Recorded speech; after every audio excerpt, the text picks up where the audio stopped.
வணக்கம்.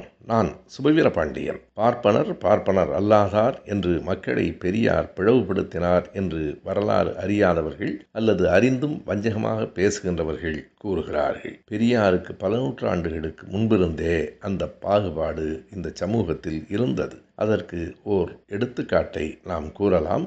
ஆர்எஸ் என்பவர் Sunday times என்று அந்த காலத்தில் எழுதிய அந்த கட்டுரை, அது ரிவோல்ட் பத்திரிகையில் பெரியார் அவர்களால் மறு வெளியீடு செய்யப்பட்டிருந்தது.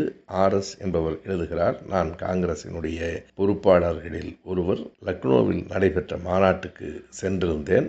அங்கே ஒரு மண்டபத்தில் 2 பகுதிகளில் நாங்கள் தங்க வைக்கப்பட்டோம். பார்ப்பனர்கள் ஒரு பகுதியிலும் நாங்கள் இன்னொரு பகுதியிலும்.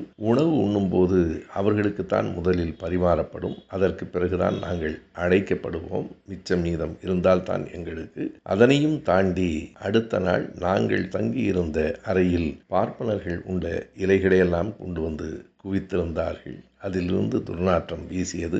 எல்லோரும் ஒரே கட்சியில் இருக்கிறோம், ஒரே நோக்கத்திற்காக பாடுபடுகிறோம். ஆனாலும் இந்த ஏற்றத்தாழ்வும் இந்த இடிவும் எங்களுக்கு இருந்து கொண்டே இருந்தது என்கிறார். இதுதான் சுயமரியாதை இயக்கம் தொடங்குவதற்கான ஒரு காரணம்.